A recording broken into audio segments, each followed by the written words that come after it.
സ്നേഹം നിത്യം രുചിച്ച് വരവിനായി കാത്തിരിക്കാം.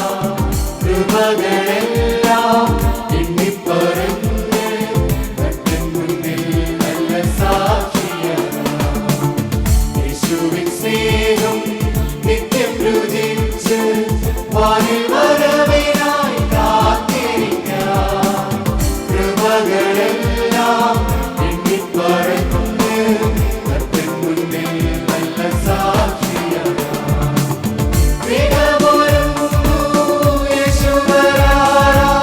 വചനം നിവൃത്തിയായിരുന്നു.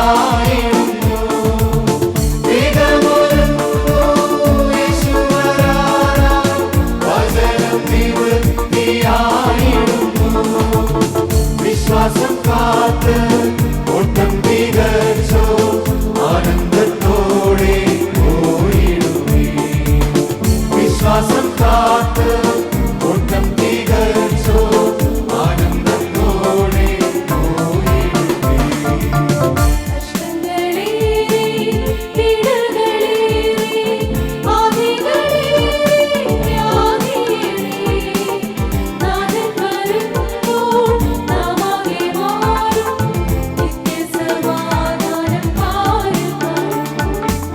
കഷ്ടങ്ങളേറെ പീഡകളേറെ ആദികളേറെ വ്യാധിയേറെ നാഥൻ വരുമ്പോൾ നാമാകെ മാറും നിത്യസമാധാനം പാലിക്കാം.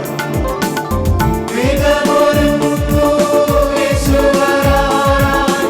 വചനം നിവൃത്തിയായിരുന്നു. വേഗമൊരുങ്ങുന്നു യേശു വരാനായി. വചനം നിവൃത്തിയായിരുന്നു. വിശ്വാസം കാത്ത് ഓട്ടം തികച്ചോ ആനന്ദത്തോടെ പോയിടുമേ.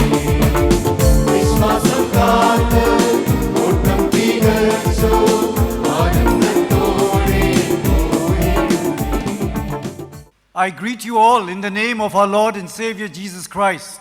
നമ്മുടെ കർത്താവും വീണ്ടെടുപ്പുകാരനുമായ യേശുവിൻ്റെ നാമത്തിൽ ഞാൻ നിങ്ങളെ വന്ദനം ചെയ്യട്ടെ. This morning we are focusing on the ethics of the community of Christ. യേശു കർത്താവിനെ രക്ഷിതാവും വീണ്ടെടുപ്പുകാരനുമായി സ്വീകരിക്കുന്നവരുടെ ജീവിതക്രമം എങ്ങനെയാവണമെന്നാണ് നാം ഇന്ന് ഒരുമിച്ച് ചിന്തിക്കുന്നത്. As Christians, we don't live as individuals. ക്രിസ്ത്യാനികൾ എന്ന നിലയിൽ നാം ഒറ്റയ്ക്കല്ല ജീവിക്കുന്നത്. We become part of the community of God, the church. ക്രിസ്തുവിൻ്റെ ശരീരമായ സഭയുടെ ഭാഗമായാണ് നാം ജീവിക്കുന്നത്. And when we become Christians, our concern is not only for ourselves, but for the entire community, the society, and the world at large. നാം ക്രിസ്തുവിലാകുമ്പോൾ നമ്മളെക്കുറിച്ച് മാത്രമല്ല, ക്രിസ്തുവിൻ്റെ ശരീരമായ സഭയെക്കുറിച്ചും അവൻ്റെ ലോകത്തോടുമുള്ള ബന്ധത്തിലാണ് നാം ജീവിക്കുന്നത്. Unfortunately, the ideologies of the world and the economic practices of the world are focusing us to be self-centered. നിർഭാഗ്യവശാൽ നാം ജീവിക്കുന്ന ലോകത്തിൻ്റെ രീതികൾ അവനവനിസം അല്ലെങ്കിൽ അവനവനെ കേന്ദ്രീകരിച്ചുള്ള ഒരു ജീവിതക്രമത്തെയാണ് ആഘോഷിക്കുന്നത്. Therefore, our key words are I, me, myself, mine.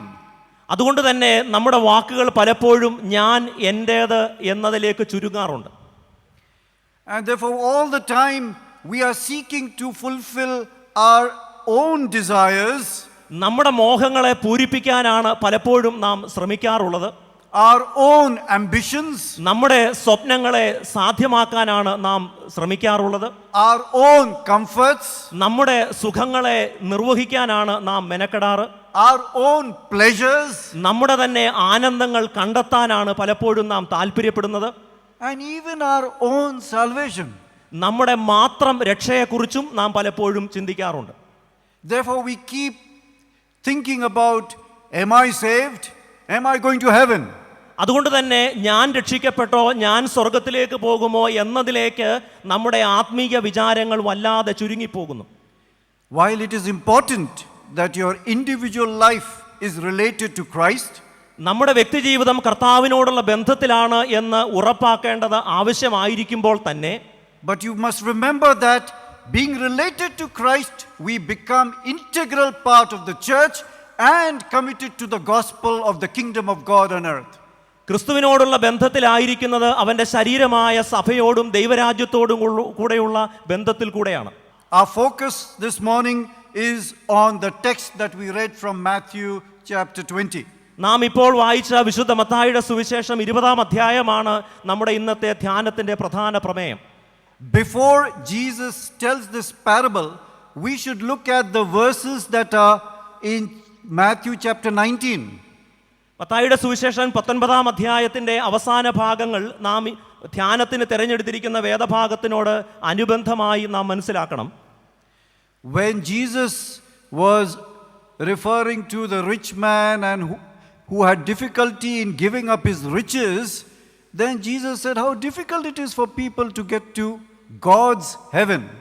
തൻ്റെ സമ്പാദ്യങ്ങൾ ദൈവരാജ്യത്തിന് വേണ്ടി ഉപേക്ഷിക്കാൻ വിസമ്മതിക്കുന്ന ധനവാൻ സ്വർഗരാജ്യത്തിൽ പോകുന്നത് എത്ര ബുദ്ധിമുട്ടാണ് എന്ന് കർത്താവ് അവിടെ വിശദീകരിക്കുന്നുണ്ട്. In Matthew 19 verse 27, it is written, then Peter said in reply to Jesus, lo, we have left everything and followed you. What then shall we have? 19-ാം അധ്യായത്തിന്റെ 27-ാമത്തെ വാക്യത്തിൽ നാം ഇങ്ങനെയാണ് വായിക്കുന്നത്. പത്രോസ് അവനോട്, ഞങ്ങൾ സകലവും വിട്ട് നിന്നെ അനുഗമിച്ചുവല്ലോ, ഞങ്ങൾക്ക് എന്ത് കിട്ടും എന്ന് ചോദിച്ചു. So what was Peter seeking from Jesus? Peter was seeking recognition and reward in heaven. എന്താണ് പത്രോസ്ലീഹ യേശു കർത്താവിൽ നിന്ന് പ്രതീക്ഷിക്കുന്നത്? മാന്യതയും ദൈവരാജ്യത്തിൽ സ്വർഗത്തിൽ പ്രതിഫലവുമായിരുന്നുവോ? Jesus replied, oh yes, you will have your position in the new world. But I think Jesus was being a little sarcastic. അവിടെ തീർച്ചയായും നിനക്ക് സ്വർഗത്തിൽ പ്രതിഫലമുണ്ട് എന്ന് കർത്താവ് പറയുമ്പോൾ തന്നെ അല്പം പരിഹാസോക്തിയോടുകൂടെ കർത്താവ് ചില കാര്യങ്ങൾ അവിടെ പറയുന്നുണ്ട്. Because Jesus ends in Matthew 19:30 by saying, many that are first will be last and the last first. ആ അധ്യായത്തിന്റെ അവസാന വാക്യത്തിൽ നാം വായിക്കുന്നു, എങ്കിലും മുമ്പന്മാർ പലരും പിമ്പന്മാരും പിമ്പന്മാർ മുമ്പന്മാരുമാകും. So this is our concern, like Peter. Will I get rewarded? Will I get recognition? It's a very self-centered kind of desire. പത്രോസിനെ പോലെ നാമും ചിലപ്പോൾ ഇത്തരത്തിലുള്ള ചോദ്യങ്ങൾ ചോദിച്ചിട്ടുണ്ടാവാം. എനിക്ക് നിത്യതയിൽ പ്രതിഫലം കിട്ടുമോ? അത് തികച്ചും സ്വയകേന്ദ്രീകൃതമായ ഒരു ചോദ്യമല്ലേ? You find that very beautifully articulated in Luke chapter 15. ലൂക്കോസിന്റെ സുവിശേഷം 15-ാം അധ്യായത്തിൽ ഇത് കുറെ കൂടെ ദൃശ്യമാണ്. We have there the parable of the prodigal son. ധൂർത്തപുത്രന്റെ ഉപമയിൽ നാം ഇത് വായിക്കുന്നു. And then when you read from verse 25 onwards of Luke 15, there is another incident that takes place. ലൂക്കോസിന്റെ സുവിശേഷം 15-ാം അധ്യായം 25 മുതലുള്ള വാക്യങ്ങളിൽ അവിടെ ഒരു പ്രത്യേക സംഭവത്തെക്കുറിച്ചുള്ള പരാമർശമുണ്ട്. The elder son comes back home and he sees the celebration because the prodigal son has returned. ധൂർത്തപുത്രന്റെ മടങ്ങിവരവിൽ തന്റെ ഭവനത്തിൽ നടക്കുന്ന ആഘോഷം മൂത്ത മകൻ കാണുകയാണ്. And so this elder son gets upset. ഈ മൂത്ത മകന് വല്ലാത്ത ഒരു ബുദ്ധിമുട്ടുണ്ടാവുന്നു. He says to his father in verse 29, lo, these many years I have served you and I have never disobeyed your command. Yet you never gave me a kid that I might make merry with my friends. But when this son of yours came, who has devoured his living with harlots, you killed for him the fatted calf. തൻ്റെ അനുജന് വേണ്ടി പിതാവ് നടത്തുന്ന വിരുന്നിൽ അസ്വസ്ഥനായ മകൻ, മൂത്ത മകൻ പിതാവിനോട് പറയുന്നത് ഇങ്ങനെയാണ്, ഇത്ര കാലമായി ഞാൻ നിന്നെ സേവിക്കുന്നു, നിന്റെ കൽപ്പന ഒരിക്കലും ലംഘിച്ചിട്ടില്ല. എന്നാൽ എൻ്റെ ചങ്ങാതികളുമായി ആനന്ദിക്കേണ്ടതിന് നീ ഒരിക്കലും എനിക്ക് ഒരു ആട്ടിൻകുട്ടിയെ തന്നിട്ടില്ല. വേശ്യമാരോടുകൂടെ നിന്റെ മുതൽ തിന്നുകളഞ്ഞ ഈ നിന്റെ മകൻ വന്നപ്പോഴേക്കോ തടിച്ച കാളക്കുട്ടിയെ അവനു വേണ്ടി അറുത്തുവല്ലോ എന്ന് ഉത്തരം പറഞ്ഞു. This righteous, religious elder son did not want this other person in God's kingdom, his own brother. സ്വയം നീതിമാനാണ് എന്ന് കരുതുന്ന ഈ മൂത്ത മകന് തൻ്റെ അനുജന്റെ സാന്നിധ്യം ഒട്ടും ഇഷ്ടമാകുന്നില്ല. It is in this context that we have to understand the ethics of the community of Christ. ഈ ഒരു സാഹചര്യത്തിലാണ് യേശു കർത്താവിനെ രക്ഷിതാവായി സ്വീകരിച്ചിരിക്കുന്ന നമ്മുടെ ജീവിതക്രമം എന്ത് എന്ന് നാം അന്വേഷിക്കേണ്ടത്. And this is what you and I as disciples of Christ ought to be following. യേശുക്രിസ്തുവിൻ്റെ ശിഷ്യന്മാരെന്ന നിലയിൽ ഇത് തന്നെയാണ് കർത്താവ് നമ്മിൽ നിന്ന് പ്രതീക്ഷിക്കുന്നത്. You notice in the parable, Matthew 20 verses 1 to 16, മത്തായിയുടെ സുവിശേഷം 20-ാം അധ്യായത്തിൽ വിവരിച്ചിരിക്കുന്ന ഉപമയിൽ there is the owner of the vineyard who goes to hire laborers. മുന്തിരിത്തോട്ടത്തിൻ്റെ ഉടയവൻ വേലക്കാരെ കൂലിക്കാക്കേണ്ടതിനായി പുറപ്പെടുകയാണ്. He goes at 6 in the morning. 6-ാം മണി നേരത്ത് അദ്ദേഹം പുറപ്പെടുന്നു. He hires people to work in his vineyard. തൻ്റെ മുന്തിരിത്തോട്ടത്തിൽ വേലയ്ക്കായി ആളുകളെ കൂലിക്കെടുക്കുന്നു. He goes at 9 in the morning 9-ാം മണി നേരത്ത് പോകുന്നു. and again finds people to work in his vineyard. വീണ്ടും ജോലിക്കായി ആളുകളെ നിയമിക്കുന്നു. He goes at 12 noon ഉച്ചയ്ക്ക് 12 മണിക്കും ഈ ഉടയവൻ പോകുന്നുണ്ട്. and gets some more laborers to work in his vineyard. വീണ്ടും കുറെ ആളുകളെ മുന്തിരിത്തോട്ടത്തിൽ പണിക്കായി അദ്ദേഹം നിയമിക്കുന്നു. He goes at 3 o'clock in the afternoon. ഉച്ച കഴിഞ്ഞ് 3-ാം മണി നേരത്തും അദ്ദേഹം പോകുന്നതായി നാം വായിക്കുന്നു. He again hires laborers. വീണ്ടും കുറച്ച് ആളുകളെ അദ്ദേഹം കൂലിക്കെടുക്കുന്നു. At 5 o'clock in the evening, he still finds few persons who nobody hired. അതുവരെയും അന്ന് ജോലിക്ക് പോകാൻ കഴിയാതെ ഇരുന്ന ചില ആളുകളെ ഈ മുന്തിരിത്തോട്ടത്തിൻ്റെ ഉടയവൻ 5-ാം മണി നേരത്ത് വഴിയിൽ കാണുകയാണ്. And he tells them, come along, work in my vineyard. തൻ്റെ മുന്തിരിത്തോട്ടത്തിലേക്ക് അവരെ അദ്ദേഹം ക്ഷണിക്കുന്നു. So this last group of laborers worked only for 1 hour. അവസാനമായി മുന്തിരിത്തോട്ടത്തിൽ എത്തിയവർക്ക് 1 മണിക്കൂർ നേരം മാത്രമേ ജോലി ചെയ്യേണ്ടി വന്നുള്ളൂ. And the first group of laborers worked for 12 hours up to 6 p.m. ആദ്യം വന്നവർ 12 മണിക്കൂർ അധ്വാനിച്ചു. But they were paid the same wage. എന്നാൽ അവർക്കും അവസാനം വന്നവർക്കും ഒരേ വേതനമാണ് നൽകിയത്. And therefore the laborers who came in earlier were upset and grumbled. അതുകൊണ്ട് തന്നെ ആദ്യം വന്നവർ മുന്തിരിത്തോട്ടത്തിൻ്റെ ഉടയവനോട് പരാതി പറയുന്നു, പിറുപിറുക്കുന്നു. But the vineyard owner says, to me, all are important. All need to be loved. All need to be helped. And therefore they should all share in the blessings of work in my vineyard. മുന്തിരിത്തോട്ടത്തിൻ്റെ ഉടയവൻ അവരോട് പറയുകയാണ്, നിങ്ങളെല്ലാവരും ഒരുപോലെ സ്നേഹിക്കപ്പെടേണ്ടവരും സഹായിക്കപ്പെടേണ്ടവരുമാണ്. നിങ്ങൾക്കെല്ലാവർക്കും എൻ്റെ മുന്തിരിത്തോട്ടത്തിൻ്റെ അനുഗ്രഹത്തിൽ തുല്യ പങ്കാണുള്ളത്. The first will be last and the last first. What are the ethical insights that we get from this parable? മുൻപന്മാർ പിമ്പന്മാരും പിമ്പന്മാർ മുമ്പന്മാരുമാകുമെന്ന് ഈ ഉപമയിൽ പറയുമ്പോൾ അതിലൂടെ നാം എന്താണ് മനസ്സിലാക്കേണ്ടത്? One important lesson we learn is that in the community there should be cooperation and not competition. ക്രിസ്തു സമൂഹത്തിൽ ഉണ്ടാകേണ്ടത് കൂട്ടുപ്രവൃത്തിയാണ്, മാത്സര്യ ബുദ്ധിയല്ല. In Ecclesiastes chapter 4 verse 4, സഭാപ്രസംഗി 4-ാം അധ്യായം 4-ാം വാക്യം, there the writer says, അവിടെ എഴുത്തുകാരൻ ഇങ്ങനെ പറയുന്നു, then I saw that all toil and all skill in work come from a man's envy of his neighbor. സകല പ്രയത്നവും സാമർഥ്യവുമുള്ള പ്രവൃത്തിയൊക്കെയും ഒരുവന് മറ്റവനോടുള്ള അസൂയയിൽ നിന്ന് ഉളവാകുന്നുവെന്ന് ഞാൻ കണ്ടു. So here is the problem. According to the writer, he saw that all our toil and skill seems to be based on envy, on jealousy, on competition. നമ്മുടെ അധ്വാനവും നമ്മുടെ പ്രയത്നവും പലപ്പോഴും നമ്മുടെ അപരനോടുള്ള അസൂയയിൽ നിന്നും കുശുമ്പിൽ നിന്നും ഉളവാകുന്നതാണ്. And then he concludes that verse by saying, this also is vanity and a striving after wind. എഴുത്തുകാരൻ അതിനെ തുടർന്ന് പറയുന്നുണ്ട്, അതും മായയും വൃഥാ പ്രയത്നവും അത്രേ. Then in that same chapter, chapter 4, verse 9, this is what he says. അതേ അധ്യായത്തിൽ 9-ാം വാക്യത്തിൽ എഴുത്തുകാരൻ ഇങ്ങനെ കുറിക്കുന്നു, Two are better than one because they have a good reward for their toil. ഒരുവനേക്കാൾ ഇരുവർ ഏറെ നല്ലത്, അവർക്ക് തങ്ങളുടെ പ്രയത്നത്താൽ നല്ല പ്രതിഫലം കിട്ടുന്നു. Then look at verse 10, he says, for if they fall, one will lift up his fellow.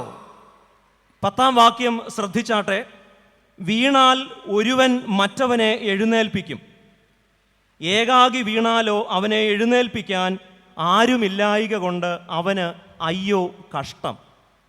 So this is what happens. When we are together, if one falls, the other helps. Both can stand up and move on. But if you go alone, it's a very lonely, competitive world. ഇതാണ് ഒരുമിച്ച് ക്രിസ്തുവിൽ നിലനിൽക്കുന്നതിൻ്റെ പ്രയോജനം. നമ്മളിൽ ഒരാൾ വീണാൽ മറ്റൊരാൾ എഴുന്നേൽപ്പിക്കും. എന്നാൽ ഒറ്റയ്ക്കാണെങ്കിൽ അത് വളരെ വിരസവും ദുർഘടവുമായ ഒരു യാത്രയായിരിക്കും. Then look at verse 11. Again, if two lie together, they are warm. But how can one be warm alone?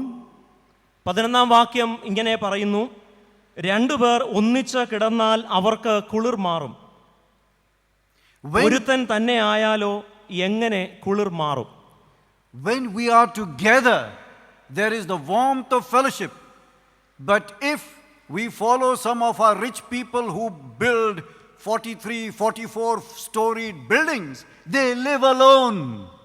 നാം ഒരുമിച്ച് നിൽക്കുകയാണെങ്കിൽ സാഹോദര്യത്തിൻ്റെ നൈരന്തര്യവും കൂട്ടായ്മയും അനുഭവിക്കാൻ കഴിയും. മറിച്ച് നാം വലിയ ധനികരുടെ പിന്നാലെ പോയാൽ ആ യാത്ര വളരെ ഏകാഗിയായിരിക്കും. Yes, in community, there ought to be cooperation rather than competition. ക്രിസ്തു സമൂഹത്തിൽ വേണ്ടത് സാഹോദര്യവും സഹവർത്തിത്വവുമാണ്, മത്സരബുദ്ധിയല്ല. James chapter 3 verse 16. യാക്കോബിന്റെ ലേഖനം 3-ാം അധ്യായം 16-ാം വാക്യം. There James says, where jealousy and selfish ambition exist, there will be disorder and every vile practice. യാക്കോബ് ശ്ലീഹ ഇങ്ങനെയാണ് പറയുന്നത്, എന്നാൽ നിങ്ങൾക്ക് ഹൃദയത്തിൽ കയ്പുള്ള ഈർഷ്യയും ശാഠ്യവും ഉണ്ടെങ്കിൽ സത്യത്തിന് വിരോധമായി പ്രശംസിക്കുകയും ഭോഷ്ക് പറയുകയും അരുത്. ഇത് ഉയരത്തിൽ നിന്ന് വരുന്ന ജ്ഞാനമല്ല, ഭൗമികവും പ്രാകൃതവും പൈശാചികവുമായതത്രേ.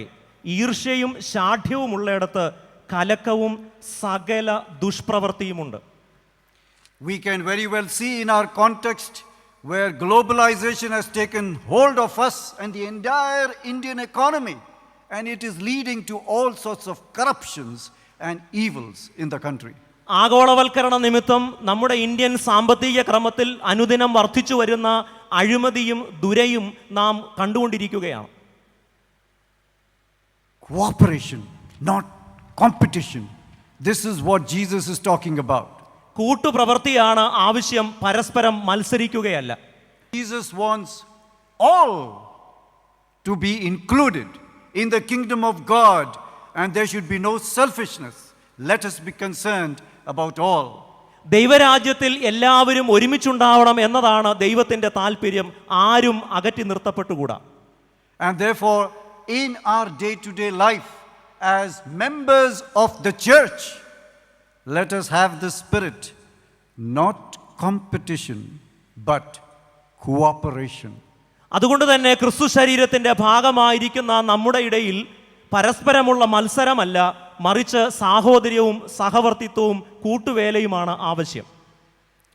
Another important principle that is the ethics of the community is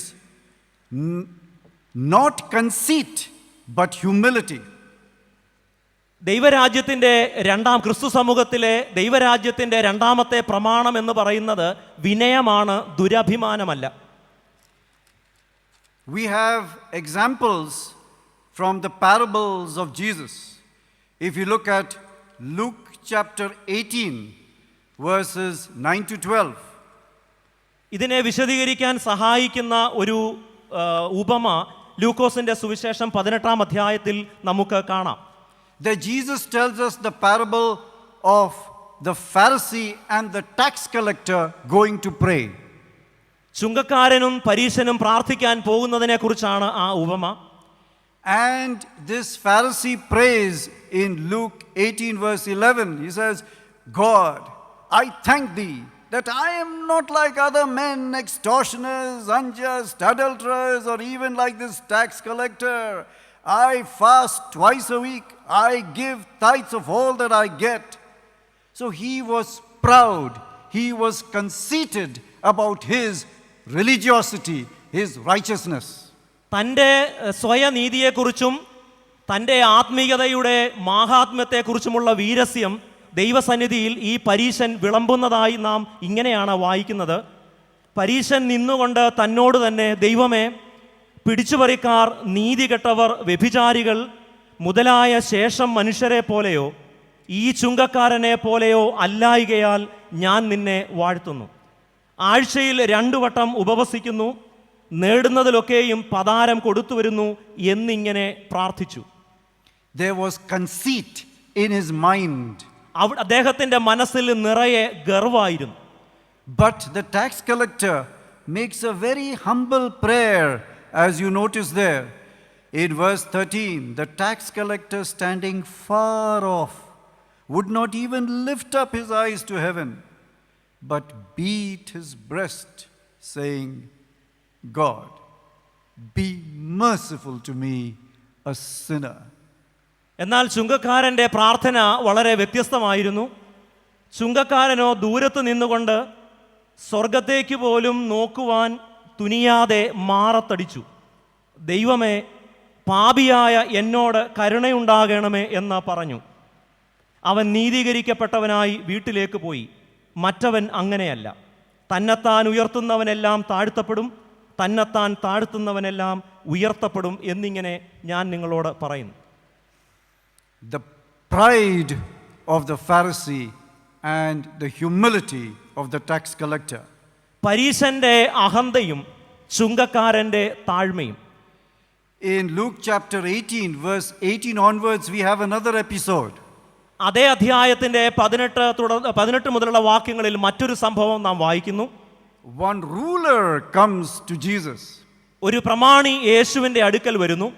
And look at the way he dialogues with Jesus. യേശുവിനോട് അവൻ സംഭാഷിക്കുന്ന രീതി നിങ്ങൾ ശ്രദ്ധിക്കണമേ. He says, "Oh, good teacher, what shall I do to inherit eternal life?"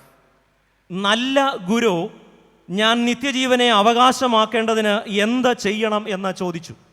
Jesus immediately read his motive behind such a dialogue. ആ ചോദ്യത്തിൻ്റെ പിന്നിലുള്ള ഉദ്ദേശ്യം യേശു മനസ്സിലാക്കി. Therefore Jesus said to him, "Why do you call me good? No one is good but God alone." നീ എന്തിനാണ് എന്നെ നല്ലവനെന്ന് പറയുന്നത്? ദൈവമല്ലാതെ വേറെ ആരാണ് നല്ലവനായിട്ടുള്ളത്? So here was that pride in that young ruler, thinking that I am religious, I am righteous, and God in Jesus Christ should pat me on the back for my goodness. ഞാൻ നീതിമാനായകൊണ്ടും ഞാനൊരു ഭക്തനായതുകൊണ്ടും യേശു ക്രിസ്തു തൻ്റെ തോളിൽ തട്ടി പ്രശംസിക്കുമെന്നാണ് ആ യൗവനക്കാരനായ പ്രമാണി ധരിച്ചത്. Then Jesus asks him questions. Are you following the 10 commandments? യേശു അവനോട് ചോദിക്കുന്നു, നീ കൽപ്പനകളെല്ലാം പ്രമാണിക്കുന്നുണ്ടോ? And then look at his response in verse 21. All these I have observed from my youth. ഞാനിതൊക്കെ വളരെ ചെറിയ പ്രായം മുതൽ പ്രമാണിച്ചു വരുന്നു. So there was conceit in the way this ruler responded to Jesus. ഇവന്റെ പ്രസ്താവനകളിലെല്ലാം നാം കാണുന്നത് പൊങ്ങച്ചമാണ്. And then Jesus tells him in verse 22, one thing you still lack. Sell all that you have, distribute it to the poor, and then you will have treasure in heaven. യേശു ഈ പ്രമാണിക്ക് നൽകുന്ന മറുപടി 22-ാം വാക്യത്തിൽ ഇപ്രകാരമാണ്. അവൻ പറഞ്ഞത് കേട്ടിട്ട് യേശു, ഇനി ഒരു കുറവ് നിനക്കുണ്ട്. നിനക്കുള്ളതൊക്കെയും വിറ്റ് ദരിദ്രന്മാർക്ക് പകുത്തു കൊടുക്ക, എന്നാൽ സ്വർഗത്തിൽ നിനക്ക് നിക്ഷേപം ഉണ്ടാകും. പിന്നെ വന്ന് എന്നെ അനുഗമിക്ക എന്ന് പറഞ്ഞു. This man was conceited. He could not see the fault in his spirituality. ഈ യൗവനക്കാരൻ്റെ മനസ്സിൽ നിറയെ അഹന്തയായിരുന്നത് കൊണ്ട് തന്നെ തൻ്റെ ജീവിതത്തിൻ്റെ പോരായ്മകളെ കാണാൻ അദ്ദേഹത്തിന് കഴിഞ്ഞില്ല. Practice humility and not conceit. അതുകൊണ്ട് വിനയം നമുക്ക് പരിശീലിക്കാം, നമുക്ക് ദുരഭിമാനം, അഹന്ത ഉപേക്ഷിക്കാം. Yes, concern for the neighbor and not carelessness. This is what is the ethics of the community of Christ. ക്രിസ്തു സമൂഹത്തിൻ്റെ ഏറ്റവും പ്രധാനപ്പെട്ട നൈതികത എന്നത് അയൽക്കാരനോടുള്ള കരുതലാണ്, അല്ലാതെ നിസ്സംഗതയും നിർമ്മമതയുമല്ല. Again, to take a short story of Sadhu Sundar Singh. വീണ്ടും ഞാൻ സാധു സുന്ദർ സിംഗിൻ്റെ ഒരു കഥ പറയട്ടെ. Sadhu Sundar Singh was attached to his mother. തൻ്റെ അമ്മയോട് അദ്ദേഹത്തിന് വല്ലാത്ത ഒരു മാനസിക അടുപ്പമുണ്ടായിരുന്നു. So somebody asked him, when you go to heaven and you don't see your mother there, what will you do? അദ്ദേഹത്തോട് ഒരാൾ ചോദിച്ചു, അങ്ങ് സ്വർഗത്തിൽ ചെല്ലുമ്പോൾ അങ്ങയുടെ അമ്മ അവിടെ ഇല്ലെങ്കിൽ അങ്ങ് എന്തായിരിക്കും, എങ്ങനെയായിരിക്കും പ്രതികരിക്കുക? Then Sadhu Sundar Singh said, അദ്ദേഹം ഇങ്ങനെ മറുപടി പറഞ്ഞു, I will leave heaven ഞാൻ സ്വർഗം ഉപേക്ഷിക്കും, and go wherever my mother is. എൻ്റെ അമ്മ എവിടെയാണോ ഞാൻ അവിടേക്ക് പോകും. No concern for selfish salvation, concern for all. ഇത് സ്വർഗത്തിൻ്റെ പ്രാധാന്യത്തെ കുറയ്ക്കാനല്ല ഞാൻ പറഞ്ഞത്, മറിച്ച് അവരനോടുള്ള കരുതലിനെ ഊന്നി പറയാനാണ്. There's a beautiful statement of Moses in Exodus chapter 32. പുറപ്പാട് പുസ്തകത്തിൽ മോശയുടെ അതിമനോഹരമായ ഒരു പ്രസ്താവന 32-ാമത്തെ അധ്യായത്തിലുണ്ട്. Verses 31 and 32. 31, 32 വാക്യങ്ങൾ. So Moses returned to the Lord and said, Alas, this people have sinned a great sin. They have made for themselves gods of gold. But now, if you will forgive their sin, and if not, blot me, I pray thee, from the book which thou hast written. മോശയുടെ ഉജ്ജ്വലമായ വാക്കുകൾ ഇങ്ങനെയാണ്. അങ്ങനെ മോശ യഹോവയുടെ അടുക്കൽ മടങ്ങിച്ചെന്ന് പറഞ്ഞത് എന്തെന്നാൽ, അയ്യോ, ഈ ജനം മഹാപാതകം ചെയ്ത് പൊന്നുകൊണ്ട് തങ്ങൾക്ക് ഒരു ദൈവത്തെ ഉണ്ടാക്കിയിരിക്കുന്നു. എങ്കിലും നീ അവരുടെ പാപം ക്ഷമിക്കണമേ, അല്ലെങ്കിൽ നീ എഴുതിയിരിക്കുന്ന നിന്റെ പുസ്തകത്തിൽ നിന്ന് എൻ്റെ പേർ മായ്ച്ച് കളയണമേ. No selfish salvation here. ഒരിക്കലും നമ്മുടെ രക്ഷാ സങ്കല്പം സ്വാർത്ഥപരമാകാൻ പാടുള്ളതല്ല. Moses was concerned about the entire community, മുഴുവൻ സമൂഹത്തോടും മോശ ആർദ്രതയുള്ളവനായിരുന്നു. that all should be there in the kingdom of God. എല്ലാവരും ദൈവരാജ്യത്തിൽ ഉണ്ടാകണമെന്ന് മോശ അതിയായി ആഗ്രഹിച്ചിരുന്നു. Cooperation, not competition. കൂട്ടുപ്രവൃത്തി, മാത്സര്യബുദ്ധി അല്ല വേണ്ടത്. Humility, not conceit. വിനയമാണ് വേണ്ടത്, ദുരഭിമാനമല്ല. Concern, not carelessness. കരുതലാണ് വേണ്ടത്, നിർമ്മമതയല്ല. As members of the body of Christ, let us be inspired and let us be committed to live out the ethics of God's kingdom. ക്രിസ്തു ശരീരത്തിൻ്റെ ഭാഗമായിരിക്കുന്ന സഹോദരങ്ങളെ, ദൈവരാജ്യത്തിൻ്റെ പ്രമാണങ്ങൾ, ദൈവരാജ്യത്തിൻ്റെ തത്വങ്ങൾ നമുക്ക് ഒരുമിച്ച് പരിശീലിക്കാം, പ്രയോഗത്തിൽ വരുത്താം. May God bless us. ദൈവം നമ്മെ എല്ലാവരെയും അനുഗ്രഹിക്കട്ടെ. ആരാധിച്ചവനെ, വചനം ജഡമായി വന്നവനെ, കാന്തനെ കാണാൻ നേരമതായി ഉണരൂ മനമേ മോദമോടെ. പൂർവ്വവിശുദ്ധ